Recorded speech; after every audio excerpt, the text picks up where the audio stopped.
When my own son tried to claim my apartment for his wife, acting like I was some burden he needed to move out of the way, something inside me broke. I had spent years believing that the love I poured into raising him would come back in the form of respect. But in that moment, I realized how wrong I had been. I didn't just raise an ungrateful man. I raised someone willing to betray me for convenience. Stick with me while I share my story, and if it touches you, don't forget to support our channel by hitting that subscribe button, dropping a like, and sharing it with the people you care about. My name is Evelyn Parker. I'm 67 years old, and after my husband passed, I did everything I could to keep life steady for my son, Dylan. I worked long hours, saved every penny, and made sure he had the chance to build a future. I never complained, not once, because I believed that was what mothers did. When he married Haley, I welcomed her with kindness, thinking my small family was finally growing into something warm and supportive. But with time, I began to notice the look in Haley's eyes whenever she came over. She scanned my apartment like she was taking inventory. She'd comment on the large windows, the quiet neighborhood, how it was perfect for a young couple starting out.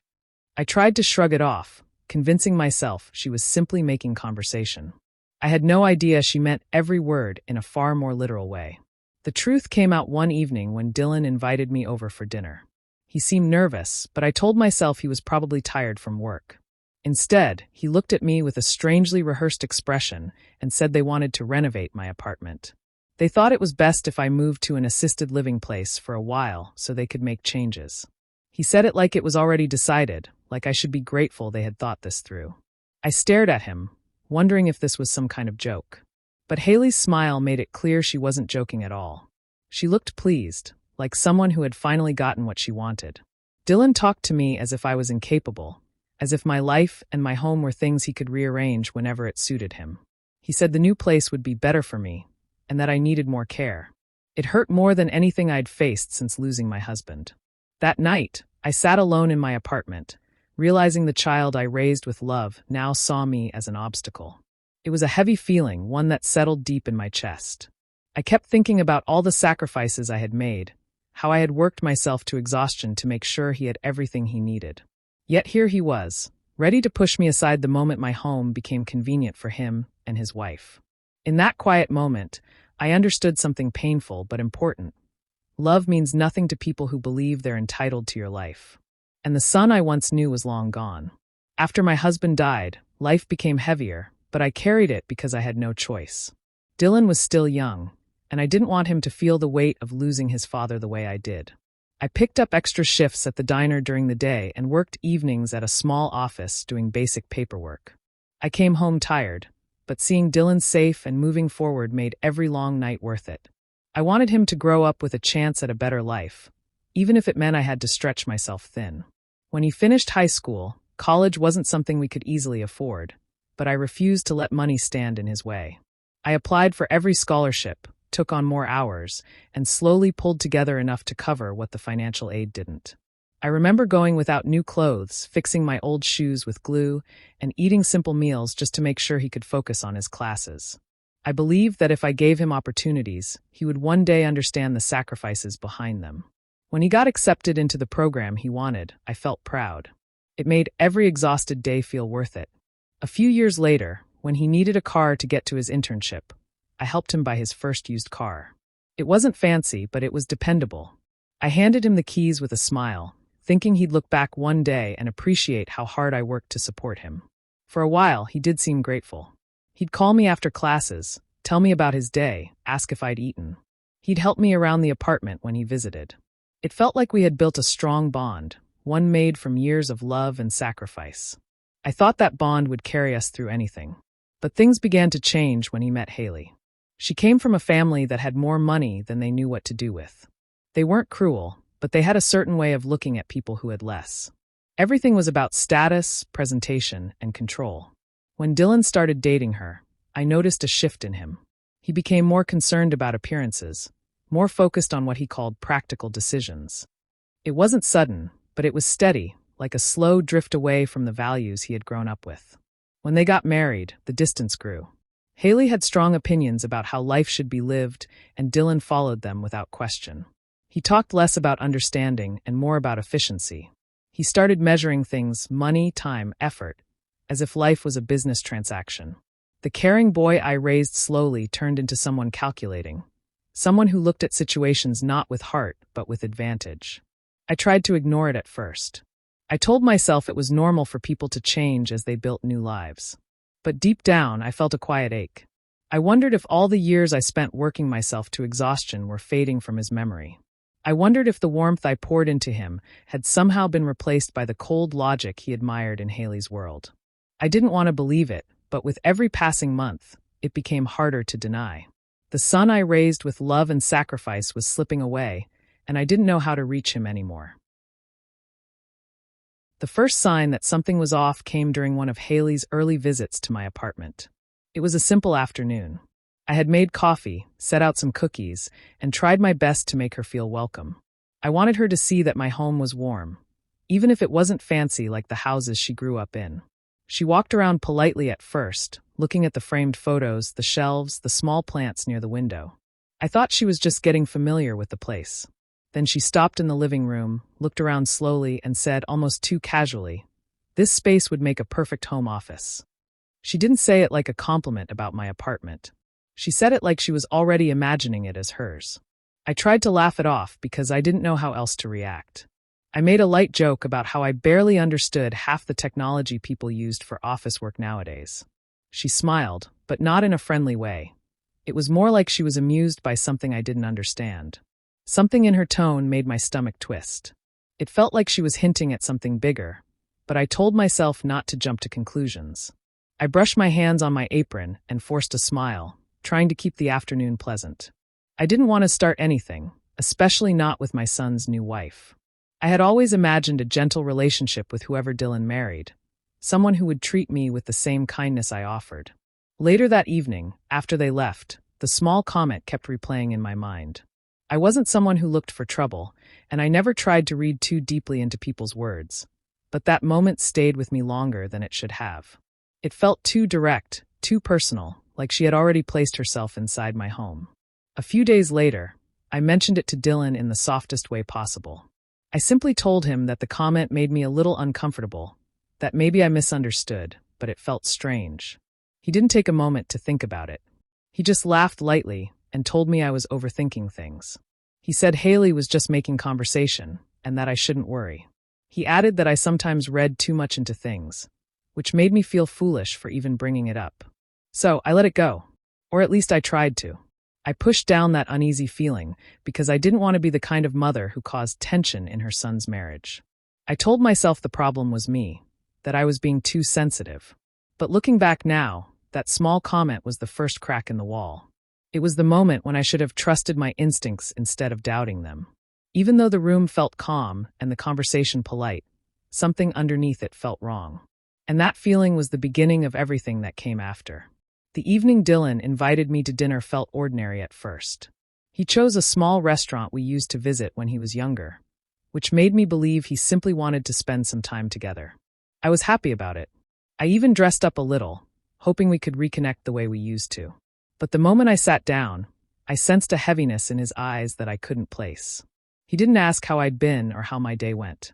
He looked like a man preparing for a conversation he had already rehearsed.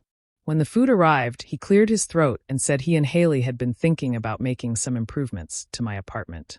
He spoke slowly, using words that sounded polite on the surface but felt sharp underneath. Then he told me they wanted to renovate the entire place, and for the renovations to work, they needed me to temporarily move into an assisted living facility. He said it in the same tone someone would use to discuss moving furniture out of the way. I felt my fork freeze in my hand. I stared at him, waiting for a sign that he was joking or exaggerating, but he just kept going. He explained that the apartment had good potential and could be updated to fit their future plans. He made it sound like he was doing me some kind of favor, offering me a place that would take better care of me. I sat quietly, trying to understand why he thought he had any right to decide where I should live. Then he slipped and revealed the truth.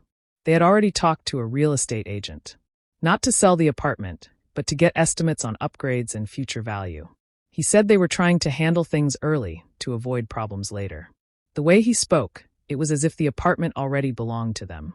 As if my life inside those walls didn't matter. As if my home was just another piece of property they needed to rearrange. My heart sank. I realized this wasn't a conversation. This was an announcement. They had already made decisions about my future without ever asking me. I asked him why they went so far without talking to me first, and he shrugged like it was minor, like I should simply accept their plans. He said he didn't want me to stress over details. That's when it hit me. He wasn't speaking as a son trying to help his mother. He was speaking like someone handling an obstacle.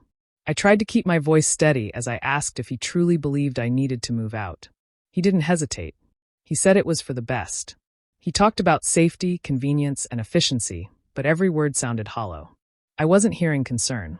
I was hearing calculation. And it hurt more than I can describe. By the end of the dinner, my appetite was gone.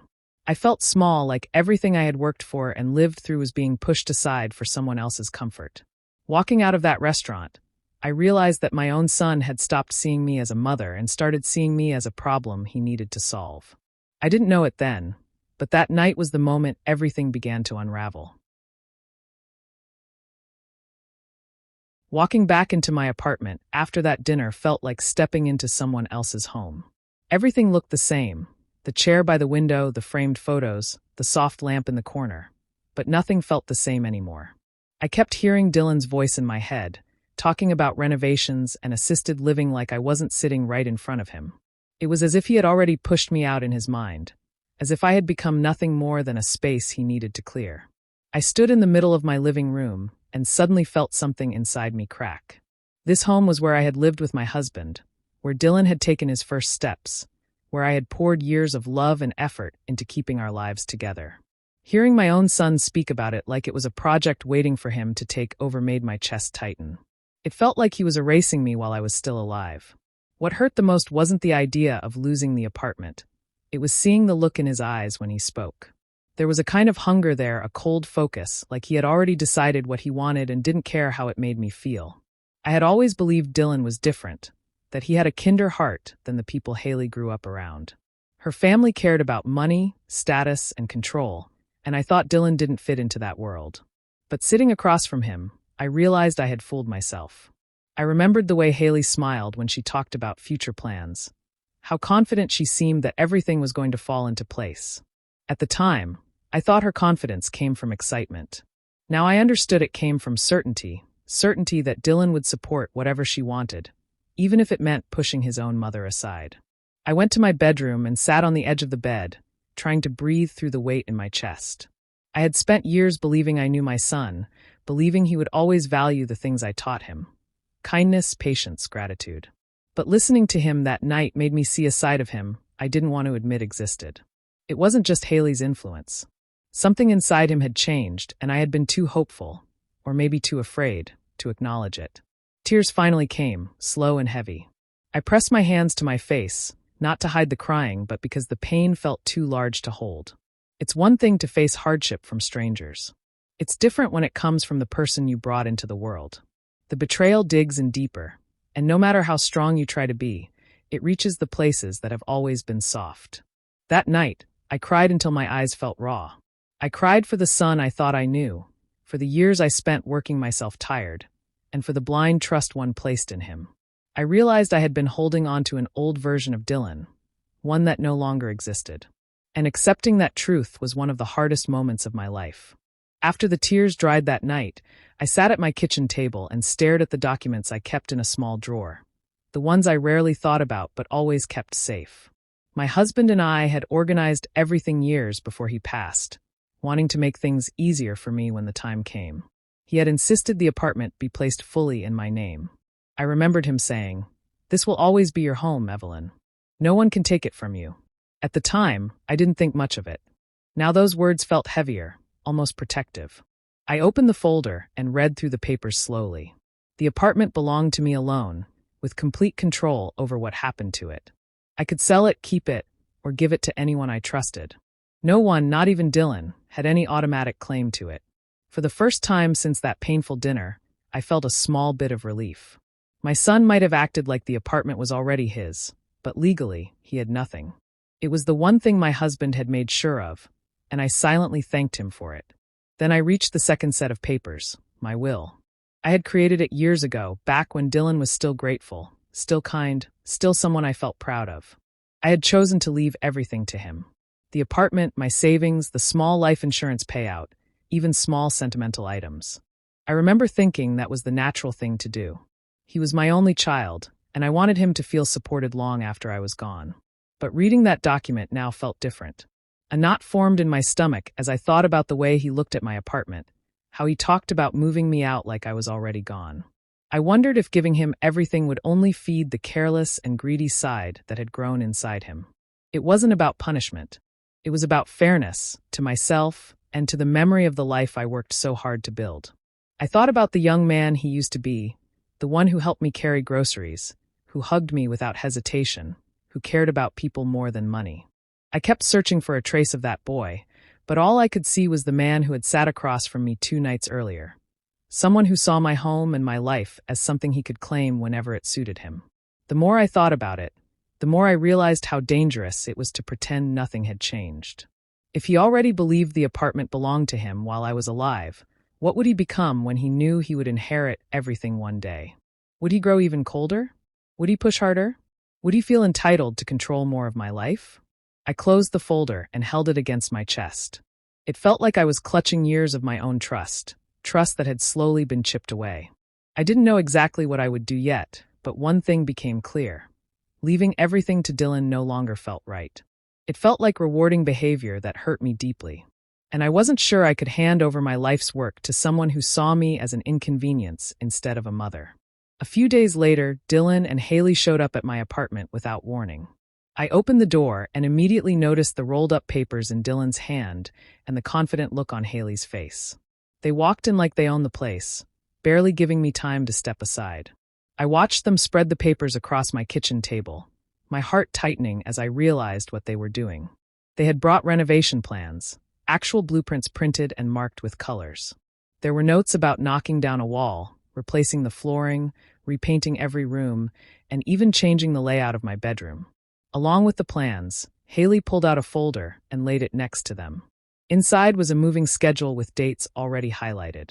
They had written down when the movers would come, when the renovations would begin, and when I was expected to be settled in an assisted living facility. I stood there frozen, staring at the papers like they belonged to someone else's life. They hadn't asked me. They hadn't even talked to me again after that dinner. They had just assumed I would go along with whatever they decided. Dylan started explaining each section proudly, pointing out the changes they wanted to make, as if he expected me to smile and thank him for it. Something inside me snapped. I could feel it rising from a place I didn't even know I had. I stepped forward, placed my hand firmly on the plans, and told them to stop talking. My voice shook at first, but I steadied myself. I told them I wasn't moving, not temporarily, not later, not ever, not for a renovation, not for anyone's convenience. Dylan looked shocked, almost offended. He immediately accused me of being dramatic, saying I was creating problems where there didn't need to be any. He told me I was standing in the way of their future, like my existence was some kind of barrier they needed to clear. Hearing those words from my own son felt like a slap. It showed me exactly how he saw me, not as his mother, but as something blocking his plans. Before I could respond, Haley crossed her arms and spoke in a cold, sharp voice. She said, "You're lucky we're willing to take care of you at all." The way she said lucky made my blood run cold. She said it with disgust, as if offering me a place in a facility was some kind of gift. She didn't see me as a person with a home or a history. She saw me as a responsibility she didn't want. I took a deep breath, feeling strength rise through the pain. I told them both that this was my home, and I would not be leaving it. I told them the apartment was in my name, and they had no right to make decisions about it. The confidence faded from their faces as my words sank in. For the first time, they realized I wasn't going to be pushed aside. Dylan tried to argue again, but I held up my hand and told him I was done discussing it. My voice was calm, but firm in a way he had never heard from me before. I had spent years being gentle, patient, and understanding. That day, I learned that sometimes gentleness is taken for weakness. When they finally gathered their papers and walked out, the apartment felt quiet again. But this time, the quiet wasn't painful. It was powerful. For the first time, I felt like I had taken something back. My voice, my dignity, and my place in the home I had built with my own hands. Evelyn woke up the next morning feeling tired, but her mind was clear. The argument from the day before kept replaying in her head. Dylan's raised voice, Haley's cold words, and the way they stood in her home as if it already belonged to them. She realized that if she didn't take action now, they would continue pushing her, and one day she might be forced out of her own life. She didn't want to feel powerless anymore. So she picked up her phone and called her lawyer, someone she trusted and had known for many years. She explained everything calmly, how Dylan and Haley were trying to pressure her into giving them the apartment, how they acted as if she was a burden, and how she no longer felt safe with them having access to her decisions. Her lawyer listened carefully and told her that she had every right to make changes to protect herself and her home. His reassurance gave her strength. She went to his office that same afternoon, taking slow but steady steps, determined not to let emotions weaken her resolve. Once she was seated in front of him, Evelyn made a decision she had been avoiding for a long time. She transferred the ownership of her apartment to her niece, Mara. Mara had always shown her kindness, visited her without expecting anything in return, and treated her like family, not like an obstacle. Giving the apartment to her felt right. It felt peaceful. It felt like she was placing her home into hands that cared. After that, Evelyn asked to rewrite her will completely. She removed Dylan and Haley from every part of it. There would be no inheritance for them. Not the apartment, not her savings, not even small items that held sentimental value. She didn't feel joy in doing this, but she felt relief. She wasn't acting out of anger. She was acting out of self-respect. She refused to reward people who had treated her so harshly. She wanted her things to go to people who valued her, not her property. As she reviewed the final documents, Evelyn felt something she hadn't felt in a long time: control. For years, she had tried to keep peace, tried to be patient, tried to support her son even when he drifted away. But now she understood that kindness shouldn't mean allowing others to walk over her. She was finally choosing herself, her peace, and her dignity. On her way home, she took a deep breath of the evening air. She didn't feel scared anymore. She didn't feel alone. She knew there might be a storm when Dylan and Haley found out, but she was ready for it. She had her lawyer, she had Mara, and most of all, she had her own strength. For the first time in many years, Evelyn felt like she had taken her life back. A few weeks after I had signed the papers with my lawyer, Dylan showed up at my door.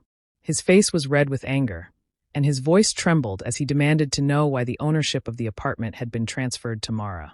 He waved his fists slightly and stomped around the living room, as if this was some kind of battle he had expected to win. I felt a cold calm settle over me. I had anticipated this reaction, and I was ready. I invited him to sit, keeping my voice steady and measured. I explained that the decision wasn't made lightly. I told him that the apartment needed to go to someone who respected me and valued the life I had built. I reminded him that it was never meant to be his alone, and that his behavior, trying to take control and treat me like a burden, showed me he wasn't ready to inherit it. I spoke slowly, each word chosen to keep the conversation grounded, not heated. Dylan didn't hear me. He shouted that I was selfish, that I was ruining his life, and that he couldn't believe I would punish him this way. Haley hovered behind him, her face tight with fury, adding that I had made the wrong choice and that I was being unreasonable. I let them speak. I didn't interrupt, didn't argue, didn't plead. I had no need to. I had made my choice, and nothing they said could change it. As they vented, I realized something important. I had spent so many years giving, bending, forgiving, and sacrificing. I had believed that love alone would protect relationships and guide people to kindness. But love without boundaries doesn't teach respect, it invites exploitation. People can use your generosity as a weapon if you let them. Dylan and Haley had assumed my love meant obedience. They had counted on it, and I had allowed it for too long. I stayed seated, watching them tire themselves out with anger. I didn't need to match their volume with mine. My strength came from calmness, from clarity, from knowing I was standing in my truth. They could be furious, but they could not take away my peace. I had chosen it, and it was mine to keep. After they finally left, slamming the door behind them, I sank into my favorite chair and let out a slow breath. The apartment felt quieter than it had in weeks, but this time it wasn't empty. It felt alive with relief, with dignity, with control over my own life. I had learned that protecting yourself sometimes means making hard decisions, even if the people you love don't understand them. For the first time, I felt the full weight of independence. Dylan and Haley could be angry, resentful, or bitter, but their reactions no longer dictated my emotions. I had chosen peace over manipulation, strength over fear, and boundaries over exploitation. In that quiet, I finally understood that some lessons could only be taught by action, not words, and that standing firm was the most powerful way to protect yourself and the life you had worked so hard to build. After everything settled, I moved in with Mara and her family. It wasn't a large house, but it was filled with warmth, laughter, and respect, the kind I hadn't felt in years. Mara treated me like family, not like a responsibility. Her children ran to hug me when I arrived, and her husband made sure I felt included in every conversation. For the first time since Dylan and Haley began their plans, I felt genuinely safe and valued. I realized that home isn't just about walls or furniture. It's about being seen and appreciated for who you are. Life with Mara's family gave me a new rhythm. Mornings began with coffee and quiet conversation. Afternoons were spent helping with small projects around the house, and evenings were full of stories and laughter. I felt my strength returning, piece by piece, as I began to heal from the betrayal that had cut so deeply. The apartment, which once symbolized conflict and heartbreak, now felt like a distant memory. I had chosen peace over resentment, and that choice brought me comfort I hadn't known I was missing. Meanwhile, I learned through the neighborhood and casual conversations that Dylan and Haley were struggling. Without the apartment, their financial plans had fallen apart. They had counted on inheriting my life's work, and when that didn't happen, they faced unexpected challenges. I didn't gloat or feel satisfaction in their difficulties. My goal had never been revenge in the traditional sense. I didn't want them to fail. I wanted to protect myself, my dignity, and the home I had earned. Still, seeing the natural consequences of their actions reinforced a lesson I had learned long ago. Choices have consequences, and actions rooted in greed and disrespect often lead to disappointment. Over time, I reflected on everything I had been through. Raising Dylan, losing trust in him, standing up to him, and finally reclaiming control over my life. All of it had taught me how important it is to set boundaries. Love alone cannot sustain a relationship if it isn't matched with respect. I had spent decades giving without limits, and now I understood that the greatest gift I could give myself was protection from those who would take advantage of me. Sitting quietly in Mara's living room one evening, I thought about the power I had regained. The apartment, the will, the years of sacrifice, they were symbols of my life, and I had reclaimed them in a way that no one could take away. Dylan and Haley may have lost material things, but I had gained something far more valuable: peace, clarity, and self-respect. And in that quiet reflection, I found the truth I wanted to share. When someone tries to take everything from you, the strongest kind of revenge isn't anger, or retaliation, or public shame.